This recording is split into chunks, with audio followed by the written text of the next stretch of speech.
I want you to do something a little radical right now, like wherever you are listening to this. Yeah, just take a second. Exactly. I want you to literally unclench your jaw. Just let it go. Drop your shoulders. Most of us don't even realize we're tensing up, you know? Right. And look, I don't care if you just finished, a grueling 12-hour shift on the hospital ward, or if you just stepped off a loud, dusty job site. Or even if you're just mentally exhausted from staring at screens all day long. Leave it at the door. It's over.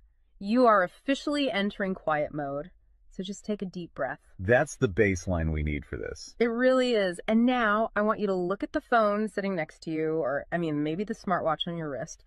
Every single time that screen lights up, every time it buzzes, it steals exactly 23 minutes of your life. Welcome to the deep dive. It really is a staggering number to confront when you put it like that. 23 minutes Yeah. from one buzz. Yeah, because we tend to measure interruptions in like the seconds it takes to glance at a screen, right? Whoa! We completely ignore the massive cognitive debt we incur the moment we look away from our deep work. And that cognitive debt, that is exactly the central target of our mission today. Okay, let's unpack this.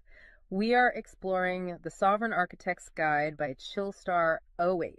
Specifically, episode 6, which is titled Deep Work Dynamo, How to Finish Your Week in 4 Hours. Right. And if you remember in our last deep dive, we talked about installing drawing those boundaries and reclaiming your personal space. But clearing the space is just step one. It actually reveals a much deeper, much more intimidating problem. Yeah, the void. What are we actually supposed to be building in that silence we just fought for? Because if we don't have a blueprint, the noise of the world is just going to rush right back in to fill it. Oh, for sure. We have this natural horror of a vacuum.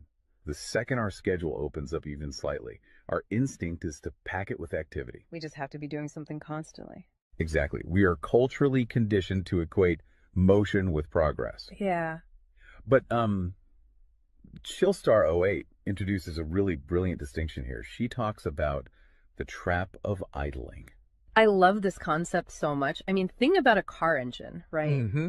The engine is running, the pistons are firing, it's burning through all this expensive fuel, making a ton of noise and vibration. But the car is in park. Yes, it isn't going anywhere, and that is what most of our daily quote-unquote busyness looks like. We feel incredibly productive because we are in constant motion. Right. You check a text message while you're sitting at a stoplight. Or you answer a quick email while walking from your car to the front door. You stare at a spreadsheet on your laptop while, your family dinner is sitting right in front of you, literally getting cold. And that right there is the illusion of productivity.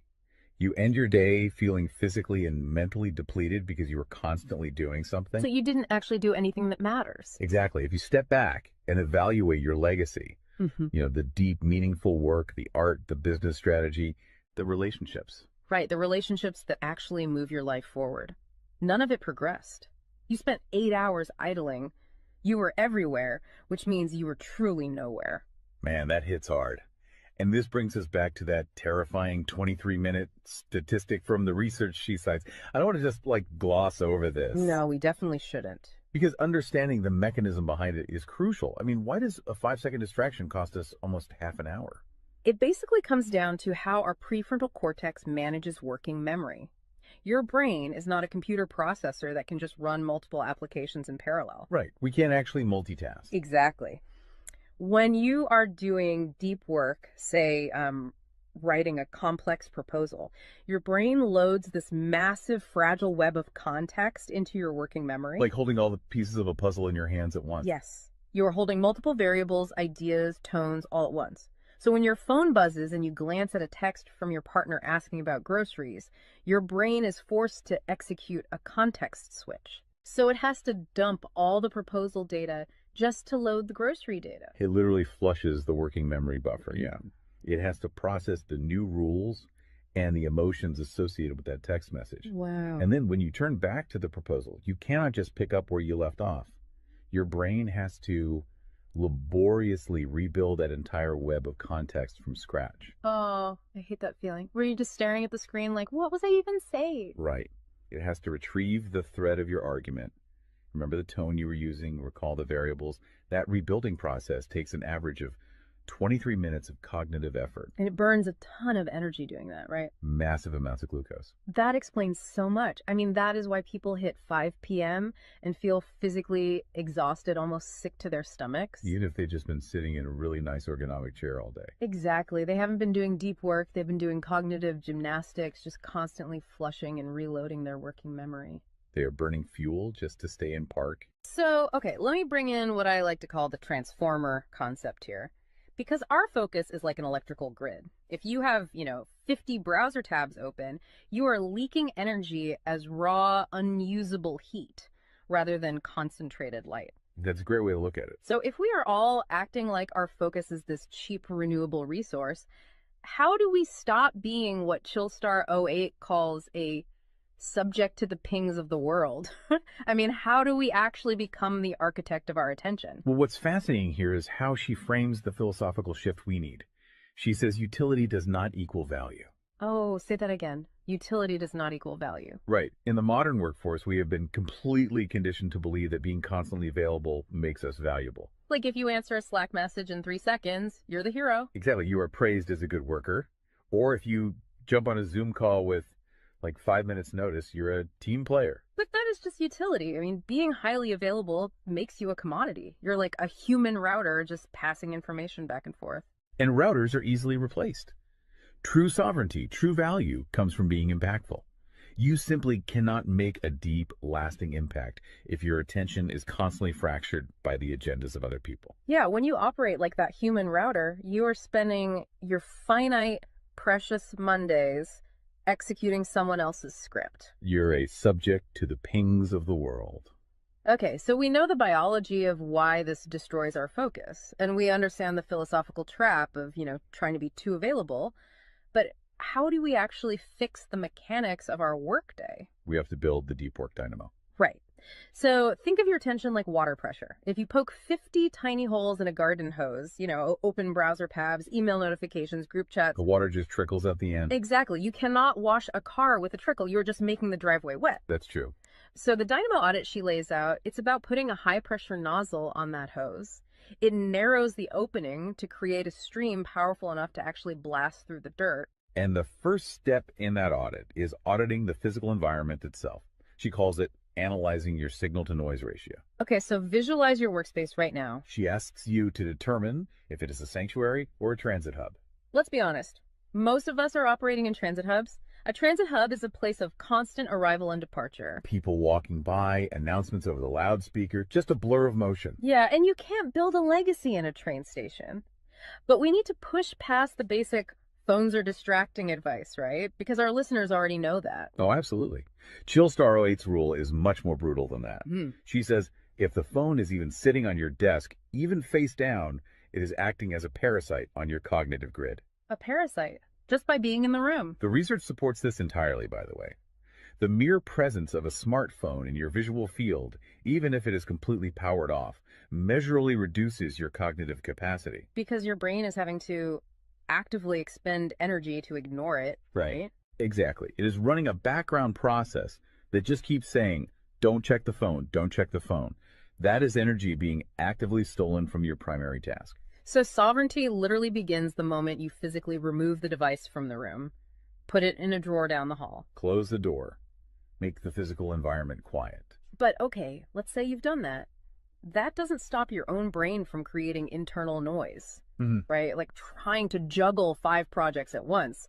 How do we fix the internal wiring? That brings us to the second pillar of the audit, which is the batch wiring rule.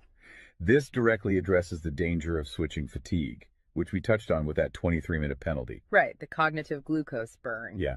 When we attempt to multitask, like writing a creative brief, then pausing to check inventory levels, then answering 3 customer service emails. And then trying to go back to the brief. Right. We are grinding our mental gears to dust. We are switching between entirely different cognitive states. Because creative writing uses a completely different part of the brain than calculating inventory, obviously. They require entirely different operating frequencies.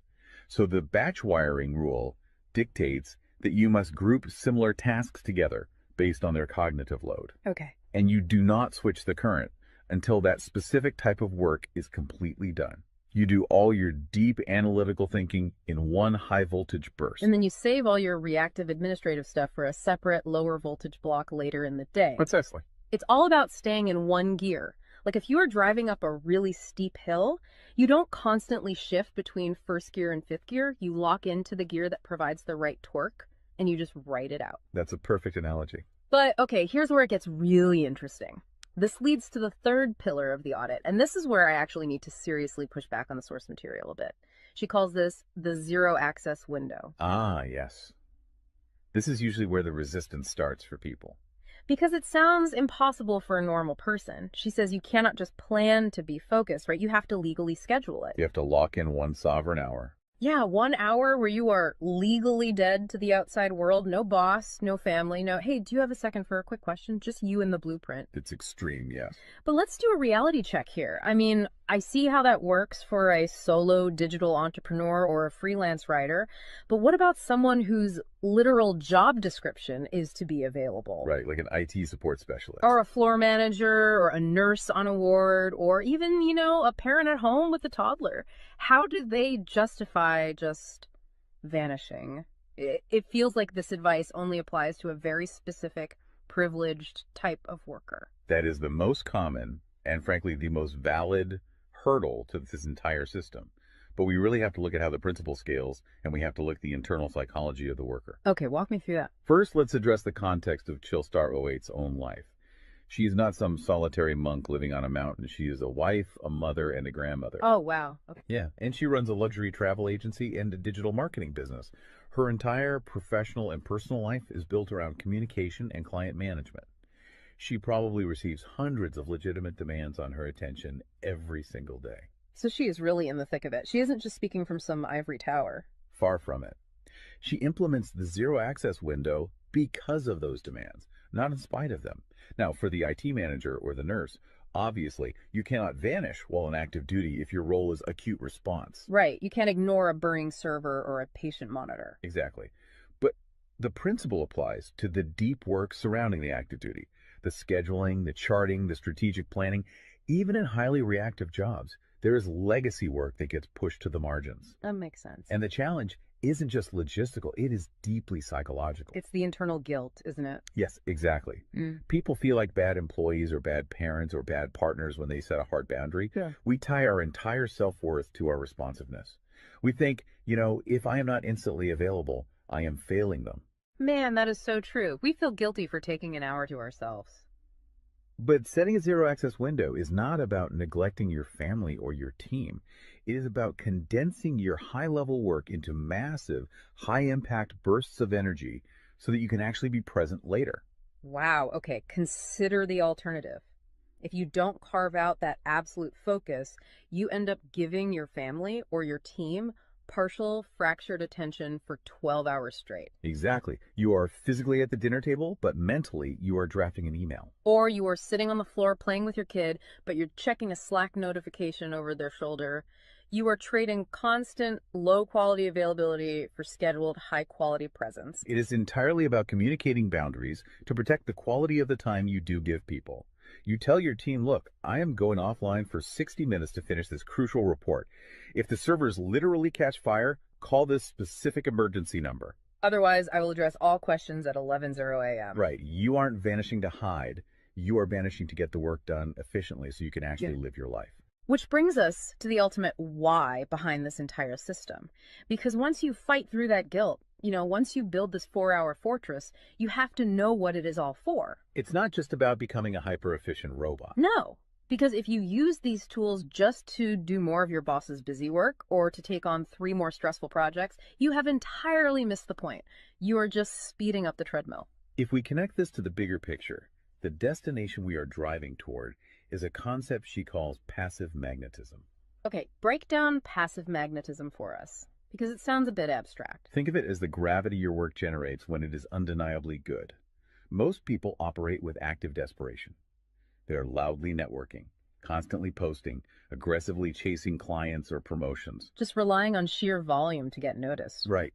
Passive magnetism is the exact opposite. It is the ability to attract results, clients, wealth, legacy, or respect through the undeniable quality of your deep work. Because you actually took the time to build something substantial rather than just talking about building it. Yes, when you engage the deep work dynamo, you produce work so concentrated and so valuable that it acts as a magnet. You don't have to chase the market comes to you. And the ultimate prize of achieving that passive magnetism isn't just more work. The prize is time. Time is the ultimate currency. The dream of the sovereign architect is to finish an entire week's worth of business output in just 4 hours.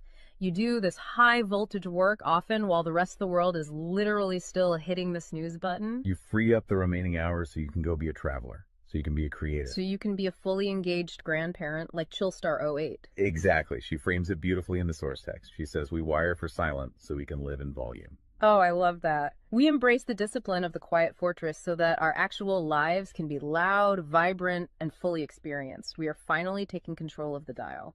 But, making that shift from a frantic, reactive employee to a calm, sovereign creator requires a massive shift in identity. You have to tune your mind before you sit down to do the work. It is really difficult to just sit down at a desk and instantly command your brain to perform deep work, right? Especially if you've spent the last hour navigating traffic and listening to the news. You need a transition ritual to cross that threshold. And Chillstar 08 provides something for this transition called the Chillstar's Creed. It is designed to be a grounding frequency. It really centers you. Yeah, so I want you, the listener, to use this. I want you to imagine a slow, steady heartbeat in the background. Just a deep, resonant 528 hertz frequency. Just let the frequency of these words settle into your mind before you initiate your deep work. Ready? Take it in. I am grounded in peace. I am reaching for my stars. My light is my own. I am a star and I will shine bright. I will reach for the sky. I release what was. I embrace what is becoming. Using a creed like that is just such a powerful behavioral trigger. It really shifts your state. When you speak those words, even just internally, you are consciously reminding yourself that your light, your focus, your energy is your own. It does not belong to your inbox. This does not belong to the algorithm. Right. You are releasing the frantic energy of the morning and embracing the sovereign focus of the architect. So we always want to translate this high-level theory into ground-level reality for you. We don't want you to just listen to this and go right back to idling. Definitely not. Here's your 1% install. This is your micro-win to take action on this deep dive immediately. Tomorrow morning, before the world starts demanding your attention, before you check a single news site or open your email, I want you to set a timer for exactly 60 minutes. Put your phone in another room entirely. Yes, physical distance. Do not open any extra browser tabs. Pick one legacy task, just one, and flip the switch on your very first sovereign hour. And be prepared for it to feel incredibly uncomfortable at first.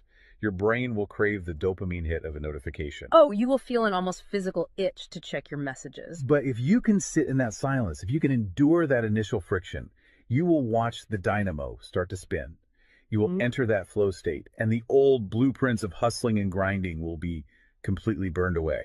And look, if you want the actual templates to automate this piece, the specific tools and step-by-step guides to build the system out completely and protect your location-independent freedom, you can join the Sovereign Fortress on the Chillstar 08 school community. All the blueprints are there waiting for you. They really are. As we wrap up this deep dive, I want to leave you with one final thought to explore on your own. We have spent this entire session talking about the mechanics of work. We've talked about condensing your week's output into just 4 hours of pure, undistracted focus. But if you actually achieve that, you're going to be faced with a beautiful, kind of terrifying question. What's that? Who are you going to become in the remaining 164 hours of your week? What if your true legacy has absolutely nothing to do with what you produce while you are busy, but entirely to do with who you are when you are finally completely silent? Wow. Unclench that jaw. Drop those shoulders. Step into the quiet. Go be great and flip the switch. We'll see you on the next deep dive.